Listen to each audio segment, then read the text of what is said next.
I have some pretty strict rules when it comes to content creation, and I'm glad I have these because without them, I would not have grown to 300,000 followers in a year. I wouldn't have made this my job, built a 6-figure business, and most importantly, I wouldn't enjoy this half as much. So if you're a content creator or you want to be, I'm going to share these rules with you because I know I can guarantee you will benefit from hearing these. The first rule I have is actually it's one of the first things I teach inside the Content Club, which is my course and community for content creators, and that is you need a why. You need a really good reason for starting your account. Content creation looks like a piece of piss, but it can be really hard. And I don't want this to be like, oh my god, my diamond shoes are too tight, but it can be mentally draining. You will go through periods of low views. You will feel like your growth has stalled at times. You will feel unmotivated, even burnt out. If you don't have a good reason for starting your account, you will not keep going and you will not enjoy it. The second thing is something called the dumb shit budget. So I post about 25 videos every single week, and I like to leave a little bit of room, a couple of posts per week, to be purely experimental, purely creative, not strategic at all. Sometimes, on rare occasions, I will find something from those experimental posts that completely works. It's maybe a new format that I can add to my content calendar, but most of the time those videos flop, and that is okay because when there is pressure on every single thing you post, again,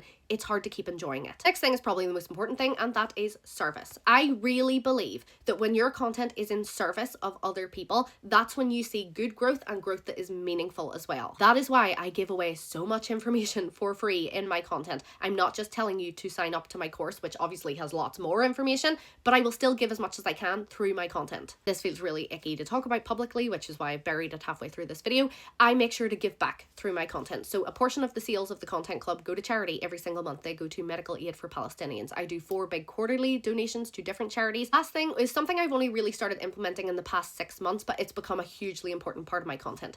I make sure that I am part of all of my content, which what I mean by that is I make sure my personal brand is at the forefront of my content. When I started doing this, I was just sharing information, just sharing knowledge, education. There was none of me in my content because I was kind of scared. I was scared of backlash. I was scared of people saying really horrible things about me. So I thought if I detached myself from the content, people couldn't attack me. Now I make sure that I give my opinions. I make my stances clear. I say things with conviction. I maybe add who I am, my sense of humor, maybe some personal details every now and again. And what I found is that my content and the space that I've created online has actually become a lot more positive because I'm attracting the right people and repelling the wrong people. All of this stuff is the foundation of what I teach inside the Content Club because growth is good, but growth that is not aligned with who you are and what you really want to achieve doesn't feel great. Content creation should be fun. Like, this is silly. We're just posting shit on the internet. It should be fun and enjoyable, and it should be aligned with who you are.